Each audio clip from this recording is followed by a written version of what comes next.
Come on in, welcome to Idled Out, where we talk all things Survivor. My name is Luke, and today we're talking about 5 of Survivor's greatest one-sided rivalries. Deep-seated, intense rivalries are part of what makes Survivor one of the best reality TV shows ever. 2 survivors enter, 1 survivor leaves. Russell versus Sandra, Lex versus Rob, Philip versus Dignity. We have been treated to some truly iconic rivalries on Survivor over the years. Even better is when those rivalries are completely one-sided. One party believing they're in a game-defining showdown against their biggest enemy, and the other player is like, who are you? The development of a one-sided rivalry is one of the funniest possible things that can happen in Survivor, and there have been some truly hilarious ones over the years. I couldn't fit them all in, so please drop your favorite one-sided rivalry in the comments, and if you want, I'd be happy to do a part 2. For now though, grab a nice seat in the bushes, hold onto your leg, and did you know there are fish in the ocean? As we count down 5 of the most iconic one-sided Survivor rivalries ever. At number 5 is Vince's rivalry with Joe in Survivor Worlds Apart. At first, I wasn't sure what they were doing putting 2 long-haired white guys on the same tiny tribe. Audiences will never be able to tell these 2 apart. By the end of episode 1, I understood. These 2 could never coexist for long. One is like the evil version of the other. In one corner, boyish, charming, popular. The other, angular, intense, obsessive. Yes, it's true. Joe is the evil version of Vince. The no-collar tribe was simply not big enough for 2 man buns. At least that's how Vince understood it. At every turn, Vince's supposed role on the tribe was usurped. Vince wanted to be the tribe provider, but then Joe just went ahead and built the shelter. Vince wanted to clutch the challenges, then Joe clutched the challenges. Vince had a little crush on Jen, then Joe was flirting with her and she wasn't recoiling in horror. It's not until day 5 that Vince confronts Joe about their deep-seated, intense hatred for one another, and Joe is like, I thought we were friends. Vince was not long for the game after this, as Jen, who was thoroughly creeped out by him at this point, proposed just getting rid of him after they lost the episode 2 immunity challenge, which they do, making this the rare one-sided rivalry where the obsessee lasts longer than the obsessor. Vince's Survivor dreams ended faster than his hug with Jen, which, to be fair, was pretty long. At number 4 is Naona versus Kelly B's leg in Survivor Nicaragua. That leg. That damned leg. The mere existence of Kelly Bruno's leg tortured Naona.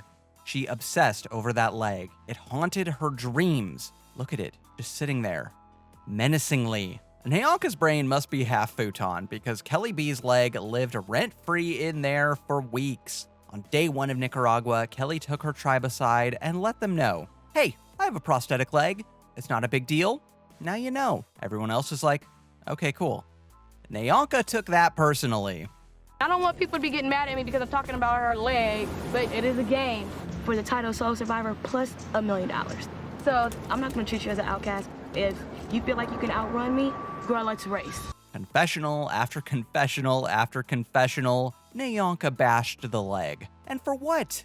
Did the leg make an offensive comment? Did the leg commit an HR violation?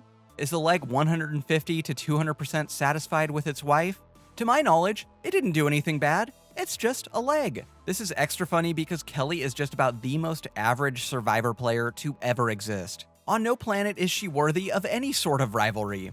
She was just sort of there socially. She only had like 1 or 2 allies. She wasn't super good in the challenges. She didn't have a ton of game. Like if you ranked every single Survivor player ever, Kelly would be dead center, middle of the pack. There was literally 0 things threatening about her as a player except her leg, which is not threatening at all because it's just a leg. If you're wondering who won the leg war, it was Naona. In episode 6, Kelly's own tribe sends her packing in a failed split vote designed to get Marty to flush his idol, and in further evidence of Naona's 8D chess gameplay, she wasn't even there. This is post-swap, and she incepted everyone into doing her dirty work for her. One thing's for sure though, we can all finally sleep easy. Evil has been vanquished. At number 3 is Shambo's hatred of Laura in Survivor Samoa. I'll grant you that this is bordering on a two-sided rivalry, but that was only later. Initially, Laura seemed more dismissive of Shambo's existence than anything. She was like an annoying fly, hardly worth thinking about. But Shambo fucking hated Laura and flipped on the entire Galoo tribe, killing her own game in the process just to make sure Laura didn't win. This one is just high school all over again.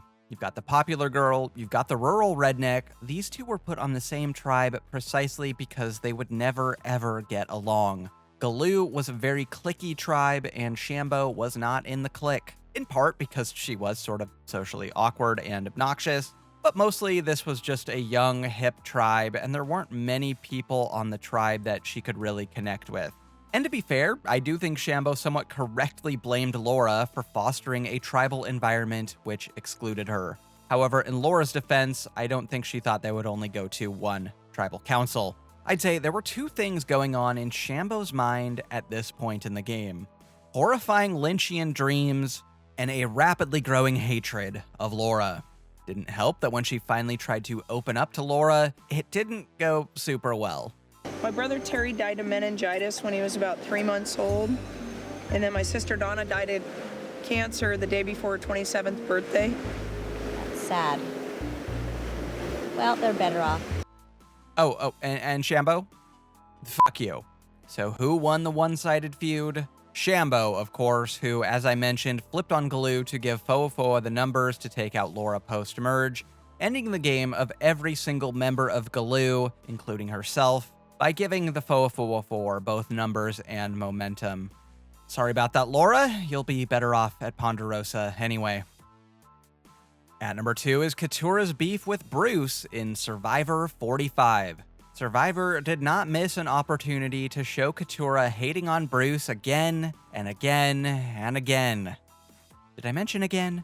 From day one, Coutura and Bruce did not get along. She did not like that Bruce Peralt. She did not like his many faults. I don't know why I did that. Here's the thing. Bruce was annoying, patriarchal, and according to Coutura, talked down to her specifically. Given the backstory we hear later in the season, it makes sense she would be so reactive to a figure like this. It makes sense.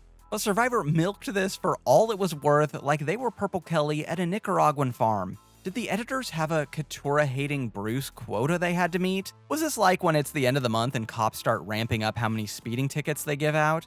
And it's like, oh, Bruce, you're so lovable, you cracked your head, and we all got sad, and yeah, your head's fixed. You only played Survivor for 12 hours, not a big deal. He makes all these random little faces and gestures, and every time he talks to us, he calls us kids. When I was in the Navy SEALs, and this is how we did it, and this is my training, and... Coutura had more confessionals talking about how much she hates Bruce than some winners got at all. Meanwhile, old man Bruce is like, you guys ever seen Gladiator? So much of Coutura's game was just trying to get Bruce out. She targeted him at Bello, she targeted him at post-swap Lulu, she targeted him at the merge. And try again, eventually she did succeed, knocking Bruce out at the final 8 by pulling a Shambo and aligning with the Reba 4, handing them the reins to the endgame. And similar to Shambo, she was so fumbled by her own allies and so blinded by her own hatred that she ceded her own power in the game to take out a rival that 90% only existed in her own mind. It's one of the greatest one-sided rivalries of all time, but it would have been even better if Coutura gave Bruce a cool nickname. The most iconic one-sided rivalry in Survivor history is the Dragon Slayer versus the Dragon, Coach versus Brendan in Survivor Tocantins. This eventually became a two-sided rivalry, but only because Coach insisted it become one. Coach viewed himself as not one of 16 people playing a game show on TV for $1 million, but as the hero in his own Arthurian legend. And every legend needs a good villain. King Arthur had Mordred, Perseus had Medusa, Conan had Leno. Unfortunately for Coach, there weren't many suitable villains for him to slay on Timbira. There's a tiny sick woman, sick old man. Okay, the mild-mannered granola guy will have to do. Brendan was rich. really, really rich. And to my knowledge, he also wasn't a huge Survivor fan, so he wasn't as motivated as some of the other players by the money or the title. When you're on the bottom, like Brendan was, a lot of Survivor is about strategically capitulating to the people in power, which was Coach. But Brendan just didn't care to do that because he just didn't really care much at all. So when Coach told his Jacques Cousteau-esque yarns about getting captured by natives in the jungle, Brendan just rolled his eyes and pushed back with soft follow-up questions designed to poke holes in Coach's increasingly tall tales. This drove Coach's obsession with Brendan to a fever pitch, and Coach soon began calling Brendan the Dragon, and himself the Dragon Slayer. Again, this guy makes granola for a living. He has dimples. While Brendan played in the sand with Sierra, or made out with JT, or whatever his game entailed, Coach put in the hours to paint Brendan as the most sinister force in the game. And like at the end of any good story, the dragon was slain. This is such a fun subplot in Tocantins, the birth of an all-time great Survivor villain who stood triumphant over the corpse of his own personal dragon. Again, a soft-spoken guy from Colorado. Hail the Dragon Slayer for ridding the earth of this evil beast. Got nothing else for ya. You don't want me to have a one-sided rivalry with YouTube, do you? Like and subscribe, and I'll get you more Survivor content just like this. Until next time, don't get idled out.